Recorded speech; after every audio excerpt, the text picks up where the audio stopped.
Hello, this is Janae from the Conscious Community Podcast and Conscious Community Magazine. We wanted to let you know that we have sponsorship packages available.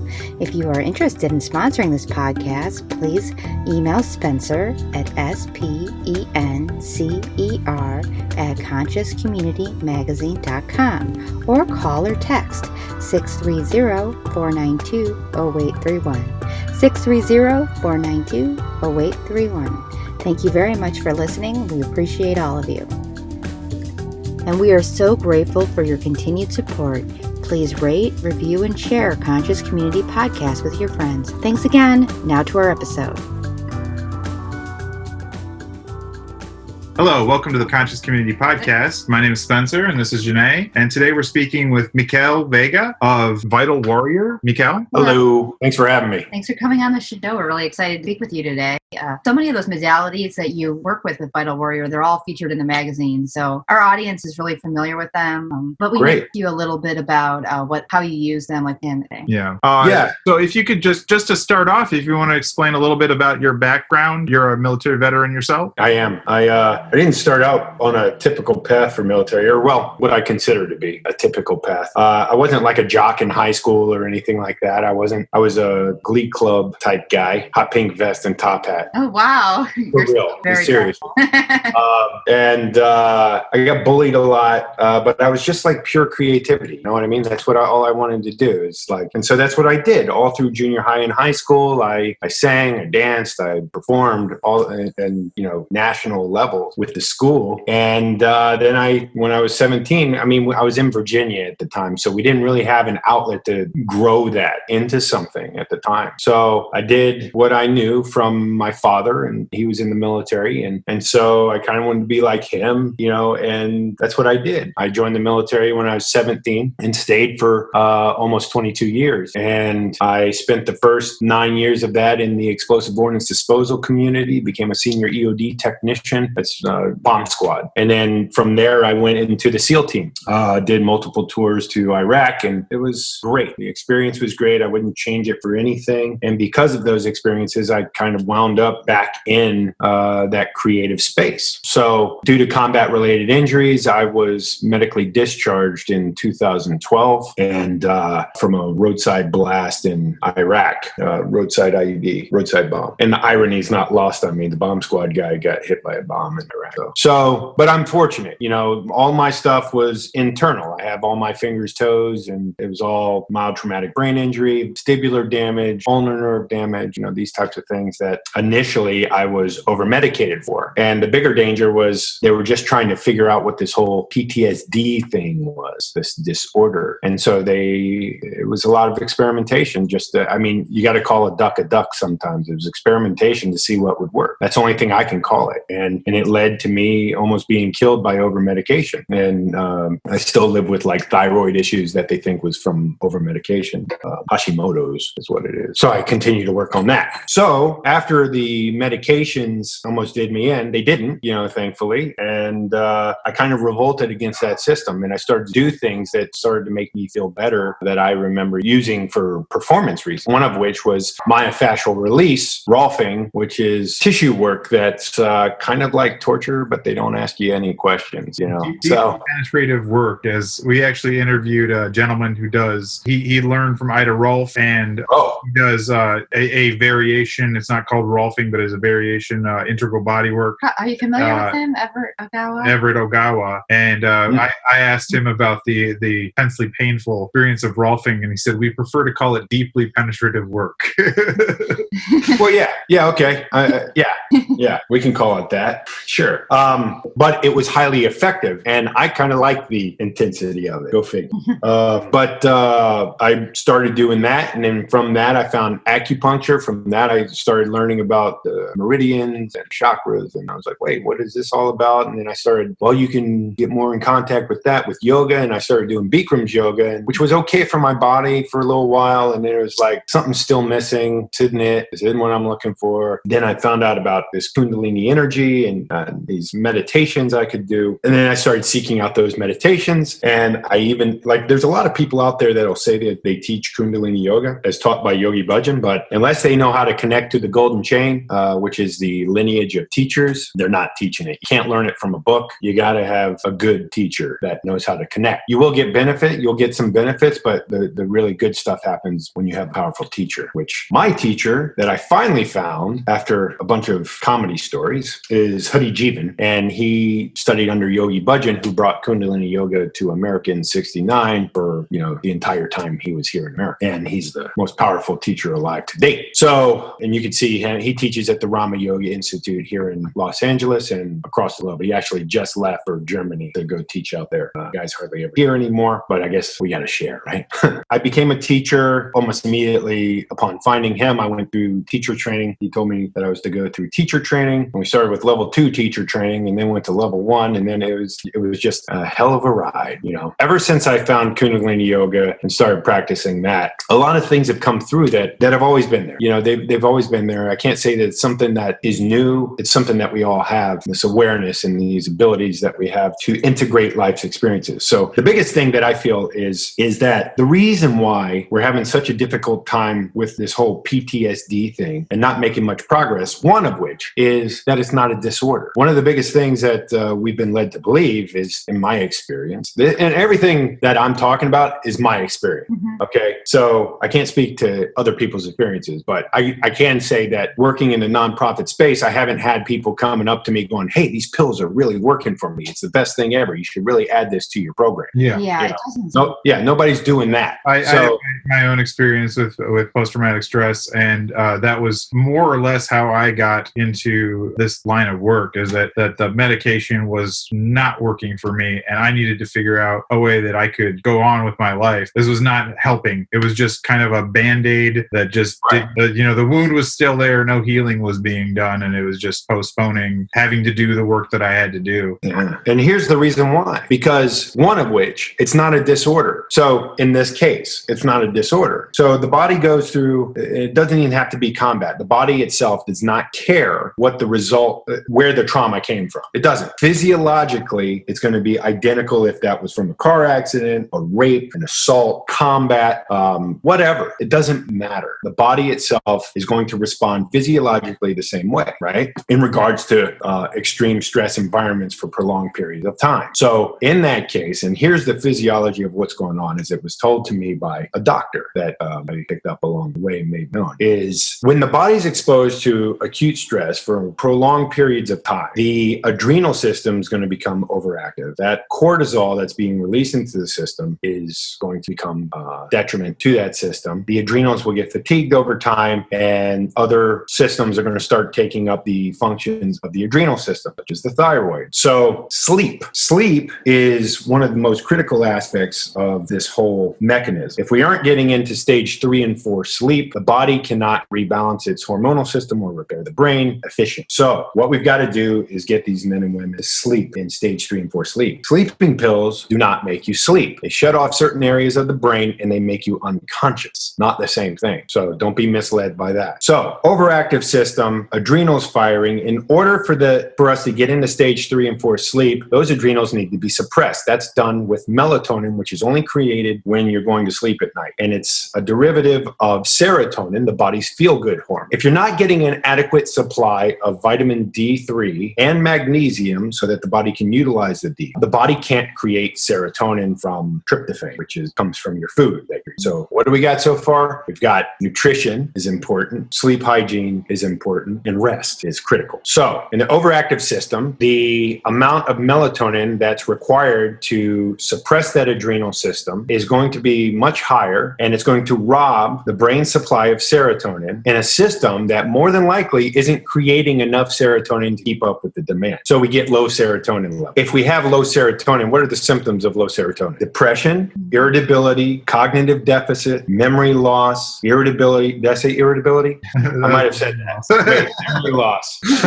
So you see my point, but those just so happen to be the top symptoms of PTSD. So we know it's a normal physiological thing, but we're putting pills on an otherwise healthy brain, right? Yeah. And so that's wreaking havoc with the system that all all it needs is rest. Yeah. So do you think some of the PTSD is literally due to just kind of a sleep disruption in the military lifestyle, the combat zone? That's a contributor, of course. The other thing is the D3 is a huge thing. So if you're not getting a half hour of sunlight a day, or you're not supplementing D3, we want to supplement D3 if we're not getting at least a half hour of sunlight on unprotected skin, as well as get magnesium in the system so that the body can actually use the D3. In an overactive system, we're not creating serotonin, so it leads to those symptoms. If we can rebalance the hormonal system naturally without the pills, we're going to get much more success at getting back into stage 3 and 4 sleep, where the body can start healing itself, which leaves us the issue of removing the stressful environment. So you can remove the body from that stressful environment, but sometimes those experiences are so intense that they're reliving in them, and physiologically the body's still responding to high stress. So they're relaxing, boom, and then they just keep this up and down bouncing pattern that keeps them in a high stress situation even when they're not in it. So instead of using a pill to try to get back to where we were before we had these life experiences, which we were given to as an opportunity to develop strength, that's what it is. That's what life's experiences are. We have experiences so that we can become stronger and hold more energy through the integration of more experience, right? So that we can start to train others in how to use their experiences in a creative way as well. I know anybody listening out there, that seems like the top of the mountain right now. It can be extremely difficult to understand how a certain experience could be used in a positive way. That's not what I'm asking you to do. Just understand the concept of where we're going. The process of integrating those experiences is the second half. Nobody teaches us how to integrate experience, how to balance the system and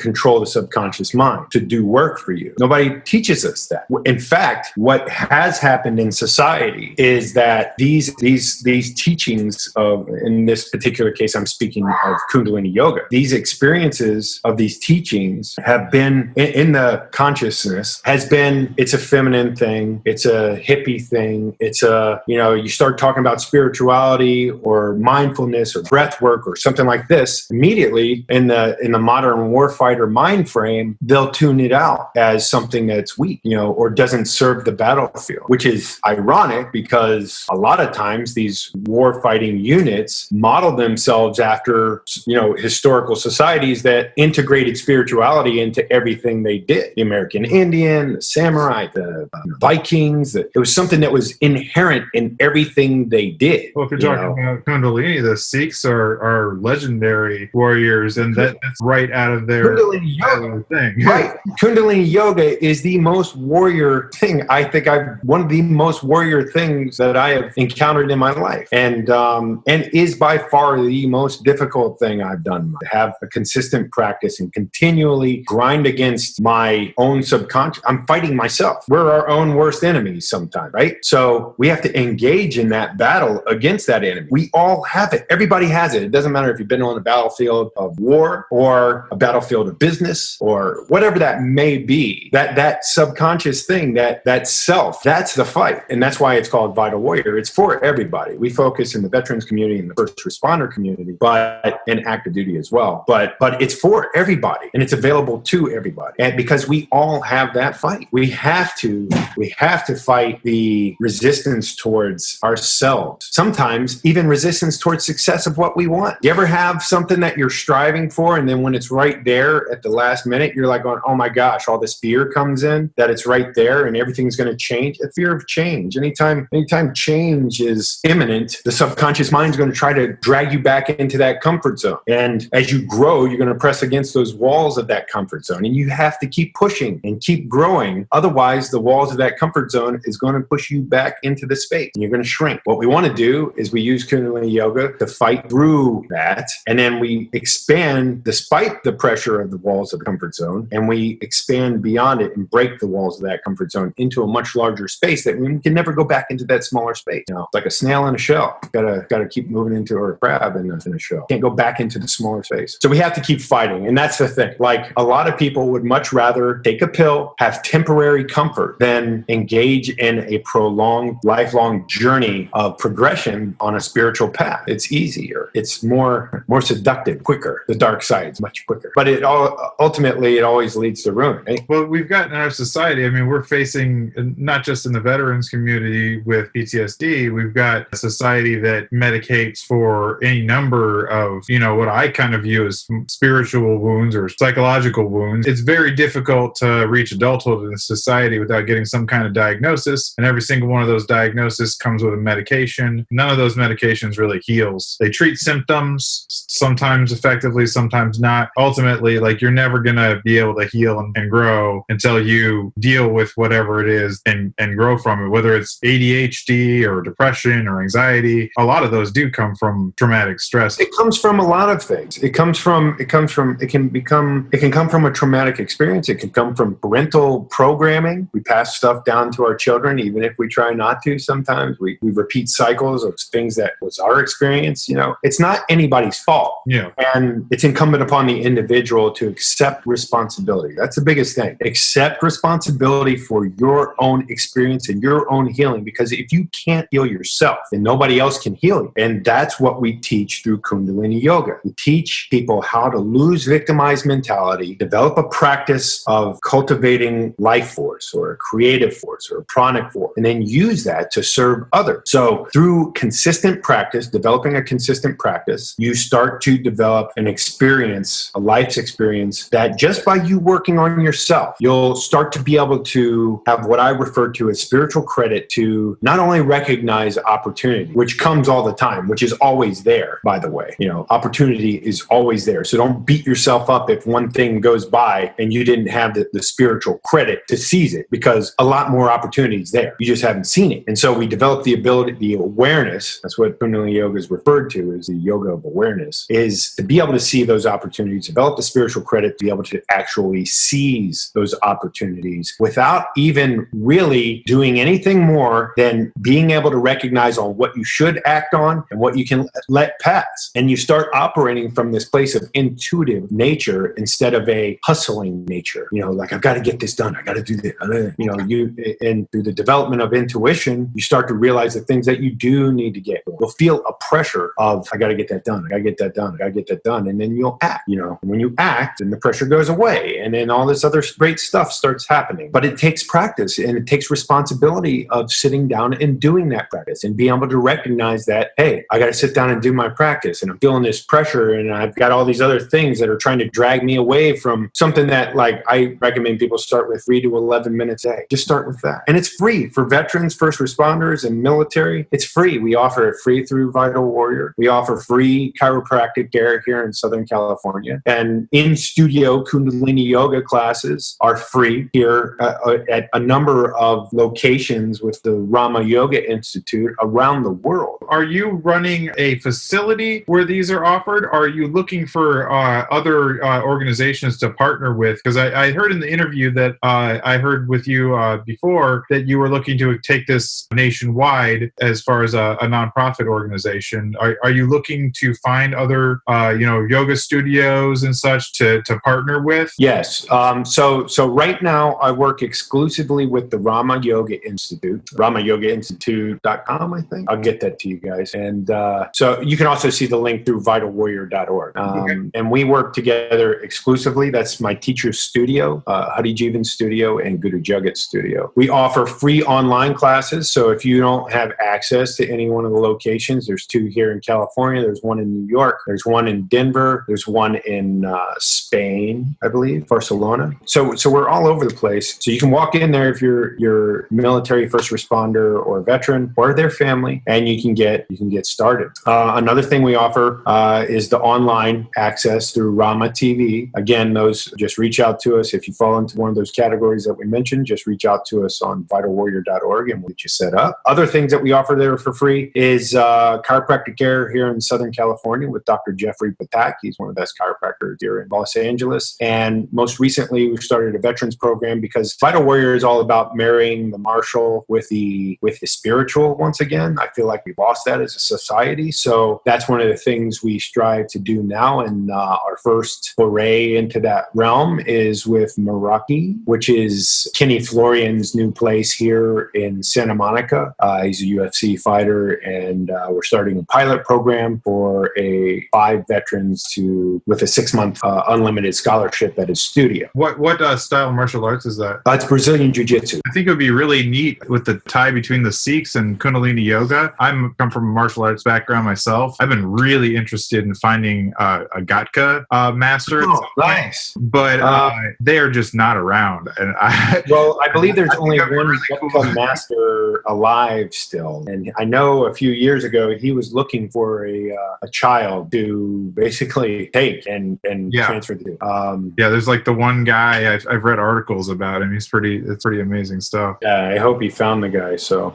it's a pretty cool martial art, and it looks pretty effective about off angles and using opponent's energy to achieve destructive ability. So that's what we're offering with Vital Warrior right now. Take advantage of it, and please, if you know of anybody that may be interested, please spread the word. One of the other things that we're doing is we're also always in development. You had asked about Vital Warrior and being nationwide. The goal for Vital Warrior is to open up nationwide studios, much like Rama has done, but that offers like all this stuff under one roof. Like we don't have to go to all these other places to offer it. It's a one-stop shop for myofascial release, acupuncture, far infrared spectrum therapy, all these different things that we do in conjunction with the Kundalini Yoga and Jiu-Jitsu and these types of things to develop all of the body, for anybody that chooses to come and take part. So yeah, that's it. We focus on moving that ball down the field. Another important aspect of all this is what you do with your newfound ability to integrate your life's experiences. You are the most unique you that nobody else is you. So everybody's got an ability and something to offer. So you just have to discover what that is most of the time. Once you discover what that is, then you can start, if you come from a creative space of service, if you're serving creativity, like it's not about like all the stuff you can get with it, well, you'll be supported in that way. If you truly come from a place of service, all of these seemingly coincidental things will start happening that will help you become uplifted and supported foundationally so that you can carry out that energy you're carrying of service. If you're really coming from that, you have to really be coming from for that to happen. And not everybody always comes from that. Everybody's self-serving. It's whether or not that other person's serving of self itself is in alignment with my serving of self. For me, I use my creative outlet to uplift and inspire others to do the same for others, but I'm still serving myself in a way because when I see other people have success because of some of the stuff we do, that's my huge payment, and that's why I do it. I'm doing it so I can feel that juice from other people achieving success through discovering spirituality and creativity and, doing these things. I get empowered by being able to create things in film and television to serve other people and to see somebody's reaction to something that came through and I had the opportunity to create is something that is so rewarding. It's like, I came in, if you've experienced what I'm talking about, you know how powerful it is. And just having that kind of gratuity and connectedness with God and all of these things comes from service. But at the end of the day, it's still me wanting to feel that makes me do this. You know what I mean? That makes sense? What I'm saying is serving of self is okay when it's done in a way. Yeah, well, we just spoke, one of our previous guests, we just put out a podcast on conscious business. One of the points we were trying to make with that guest is that, and this is something I picked up on kind of in the holistic community, that there seems to be some people who are they almost feel like it's wrong to make money from what they do. So you have this contrast where the people who make money do it for the wrong reasons, and the people who want to do things for the right reasons aren't rewarded for it. But I think there's very much a place where you can do things for the right reasons and be of service, and also, not just purely for greed, but just in order to be able to take care of yourself and your family, it's okay to make money doing what you do and do it for the right reasons. Here's the thing: you mentioned reward. People looking for reward and greed and all this stuff. That's one of the things you should ask yourself. That's one of the things you should ask yourself is why are you doing what it is you're doing? Why is it you want to do what it is you're doing? And if it's for money or if it's for fame or if it's then that's not the right reason. I'm not saying you won't have success. It depends on what your version of success is too. What reward are you looking for and why? Those are questions that everybody should be asking though. When you were talking about creativity, I was wondering, do you have any kind of art therapy or music therapy involved with Vital Warrior? Or is there funny, I'm actually in the process of recording an album. It's it's a album of mantras, and I was inspired to do so. My teacher just won a Grammy for his band White Sun, which is you should check it out. The second album that they created is called White Sun 2, and it won a Grammy for it's a mantra album. It's incredible. Guru Jas is the lead singer, and Hadi Jivan is producer, gong player, master gong player, and it's very powerful. Just recently, like the top movie in India is they're featured. They play music in that film, and it's like the top movie in India. It's Nanak. It's about Guru Nanak. Is that the Sikh movie that I saw? Yes. I was at the temple. They do the music in it. Yeah. So they do the music in it, and she just had this huge music video come out and everything like this. So, but they're doing everything from service. Yeah, it all comes to them. Like it comes to them because they're projecting that energy of service. So I was going to. What's that? Out of time, I wanted to ask you about what they're doing now in the military to deal with PTSD. I know they came up with this resilience program with Dr. Martin Seligman. He's the founder of the positive psychology movement, and they were testing it in the Army. They had this whole, to try to avoid the drug use or to treat PTSD, they were doing things with gratitude and that type of thing. Gratitude. I was wondering if you were familiar with that. You know what? This stuff, I got to tell you, watch. There's a video on YouTube. It's called, have you ever seen this thing? It's called Let There Be Light. Fits in. We could put it in the blog article on the web as well. Or link to it at least. Yeah. Let There Be Light, 1946. So basically, it's about World War II. It's a video from World War II and how they discovered in the military then that pills don't work, that psychiatry isn't effective. Like these guys go through it, guys that were completely frozen up, and they use creativity to heal themselves. Like they were using music and art and those sorts all that stuff. Yes. So absolutely, we are doing that, and part of the whole process of Kundalini and this practice, this is where we start all of this. The outlet of that creativity that you cultivate through Kundalini yoga, that's up to the individual. It could be basket weaving, it could be knife making, it could be whatever it is for that individual. That's an important point to make, because people think of creativity exclusively as being something when the art, specifically art, music, but really most of what people do is somehow creative. I mean, to come any idea to manifest something, be creative. So right, and we can all create. That's why we're here. We've been given that opportunity and ability to create something out of nothing. You just got to learn how to discover what that is for you. You know, I can't draw. How can I can't do clay. Look, you can't not create. If you decide to stay in bed all day and do nothing, you created a day of doing nothing. You know what I mean? You created a day of I have depression days where I have some really cool dreams laying in bed all day. Right?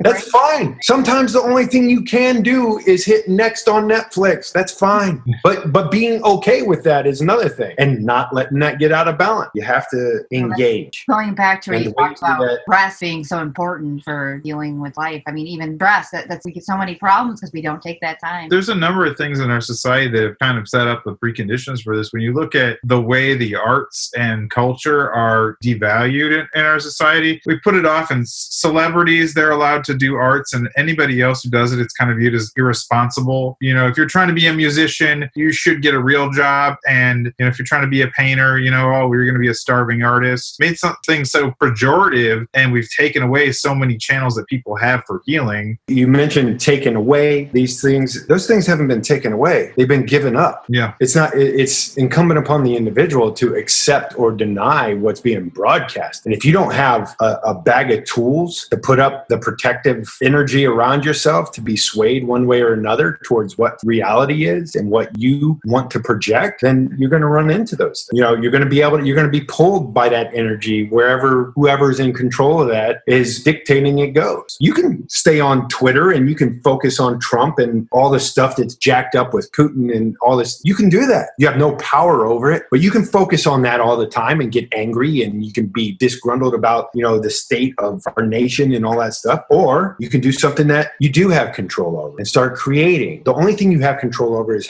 yourself and how you respond to this show that we call life. That's all you have. And if you don't have the tools to discover your own calling, your own destiny, then you're going to be like a piece of seaweed in the sea. I think that's what you're going to be going. You're going to be going all over the place. People don't even know the tools because they don't get exposed to it. You know, there's a middle ground between being a celebrity musician and being a starving artist, where you could, you know, and even if you go back 100 years, you know, you could support a family just working in a local band, you know, a local big band, and you know, you're the one who's telling me about that.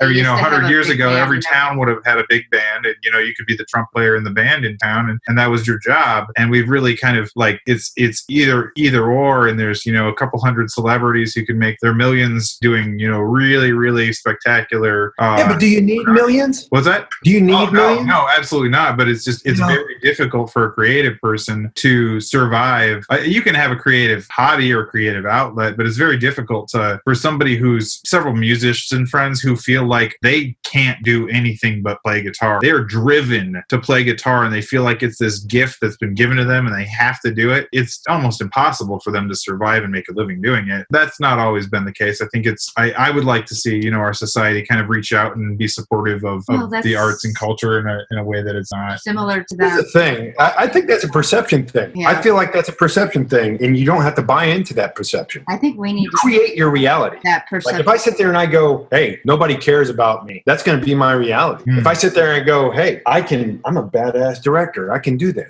And then I go out and make something. Like, you got to take action. You got to learn how to take action. Or I'm blessed that I got an opportunity to broadcast these teachings. Just do that. You got to find that thing. These people that are stuck thinking that they're guitar players, maybe they are. Maybe they are. You know, it's just that where preparation meets opportunity type thing. You know what I mean? You got to create opportunity almost. If you're only focused on one piece of that pie, I'm not saying stop. Keep going for your dreams. Trust me. It took me 6 years of trying to get to finally go to SEAL training. 6 years. I just didn't quit. If you don't quit, you'll never fail. Bryan Cranston's an actor. I'm not sure if you're familiar with him, but okay. So he has such great insight. Just Google any one of his interviews about, you know, tenacity, and he's incredible. You know, I mean, that guy was sleeping on couches for 20 years, you know, before he started making it. I mean, just don't quit, and you will have success. I promise. If you don't quit and you come from a place of service, and that's what he did. That's one of the things he said. Bryan Cranston says, he goes, once I stopped trying to get the job and I did my job as an actor, and I made an interest, I served the character that they were asking for, and I made an interesting character, I couldn't stop work. Like, he was like, I was so busy that it was ridiculous. Why are you doing what you're doing? What is it? Does it serve others in some manner?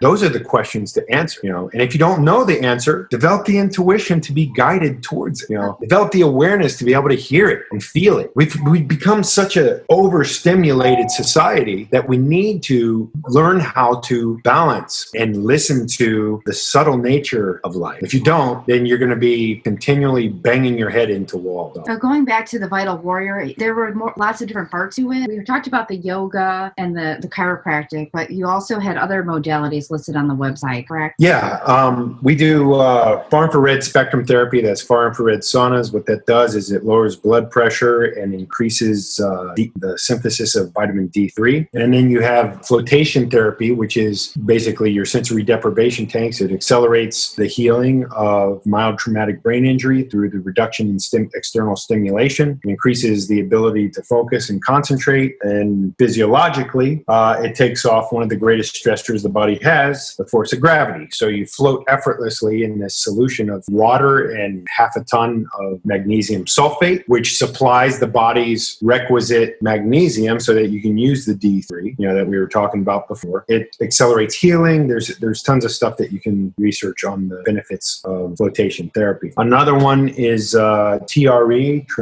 tension release exercises by Dr. David Selly. That is a series of exercises that initiates the body's mechanism of stress relief to discharge stress via the central nervous system. And then Kundalini Yoga, of course. And and everything here is to develop your connection to creativity. That's the goal of Vital, is to bring balance, because only that connection and development of a creative outlet is going to offset the destructive forces of war. Period. I've always wondered about Kundalini Yoga, is where it exactly originated, and when did it split off from other forms of yoga? Split off from other forms of yoga. Other forms of yoga split off from it. Yeah, that there's different types of yoga and what makes it. Right, they came from Kundalini Yoga. It's been around for 5,000 years. Sikhs have held the tantric energy, and that's been passed down through the golden chain for over 5,000 years. My background in martial arts was traditional Chinese Kung Fu. I don't know if you're familiar, but the history of Kung Fu is that there was a guy who came from India with yoga and brought it to the Shaolin Temple. I kind of, in my own personal martial arts life experience, I started with Japanese martial arts, and I went to Korean martial arts, and I went to Chinese martial arts. And I feel like I've kind of been following this thread backwards. And, the Kung Fu is, 3,000 years old. And the same thing you mentioned with the golden chain, like it had been taught from master to master to master, going all the way back. And all that train back even further, it goes back to Kundalini Yoga. And that's the beginning of all of it. Yeah, there you go. It's interesting how much of the language, culture, everything comes from India, the oldest culture. Yes, isn't it? Yeah, right there in the Punjab. Quite.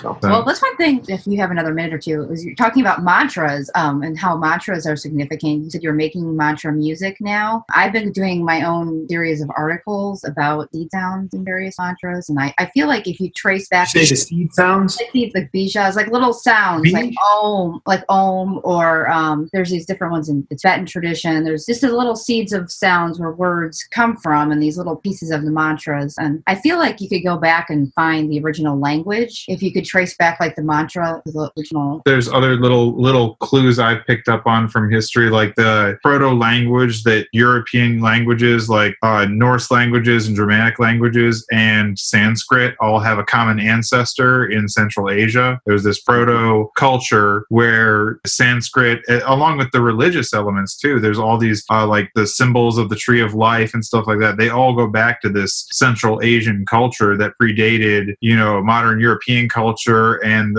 Indian Hindu culture. Like she was saying, there's these linguistic ties. There was this ancient language that predated it all. And yeah, I kind of wonder if there isn't something there like that was kind of the origin of everything. It was right in that part of the world. Why the mantras are so significant? They come from language. Yeah, idea. Well, like there's the word for mother, like the sound ma is like synonymous with mother in almost every culture. It's one of the easiest sounds for a baby to make, and it's one of the earliest things that a baby thinks of, and just across the world, like, and not in every culture, but in almost all of them. The sound of creation. Yeah.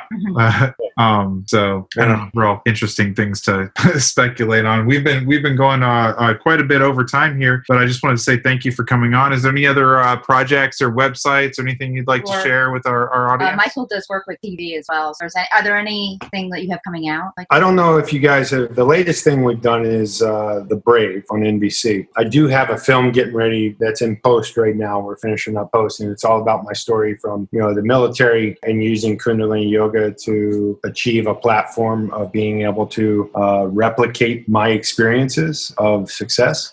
That should be. It's a narrative. It's a narrative short. It's not a documentary, but we will be starting to shoot more informational type stuff. This is the first of a series of films that we'll be developing to raise awareness about what we're doing with Vital Warrior. We have the album that we're working on that'll be available whenever we get it done to our target audiences for free. And it's also an opportunity for us to raise more resources for Vital Warrior so that we can offer more actual modalities across the nation. The other thing is just regular film stuff, that is really just, paying the bills as far as other film stuff goes too. Websites that you guys can check out. I really want you guys to check out harijivan.com, HARIJIWAN.com, to see this amazing teacher and what he has to offer. Incredible.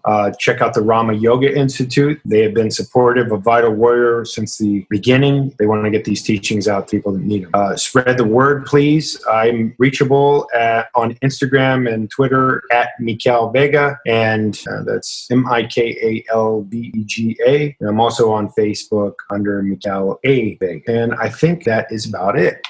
Thank you guys so much for having me. And I also you mentioned your name at the end there, and I thought that was a really interesting story you told in the other interview I had with you. Is Mikal, is that your the name you were born with? No, I was born as David Fritsch, and through my experiences, I did a legal name change, and it's a spiritual name for me. Mikal is a contraction of, so when you go through SEAL training, you have a swim buddy that goes with you, and that first name is a contraction of my swim buddy's name, Michael Koch, who was the first person to ever put their dreams secondary to mine to be able to help me. And he was killed in Iraq. doing what he loved to do, and that's protect people. And he was one of the most talented people I've ever met. And my last name Vega Vega was the North Star. It's the star that guided the three wise men to Christ, and it will become the North Star again once declination shifts. And then Aurora is my middle name, and that means light, and it's inside the two names signifying inner light. Now, I know I'll get a lot of eyes rolled from the community out there, but this name change came from this practice and this ability to meditate. It came through loud and clear that I was to do this. I didn't even understand it really at the beginning. It was very awkward for me, and it was just a change. It was a significant, just like any spiritual name. It was the milestone of changing purpose in life, and purpose is now to utilize my creative talents to uplift and inspire others, to discover theirs and do the same for others. That's it. Nothing more, nothing less. And yeah. All right. Well, thank you very much for coming on. It's been great, and we'll definitely be in touch with you, let you know when everything's available. We'll send you an email. Yeah, we'll send you an email with all the links and everything if you want to share them. And thank you very much for coming on.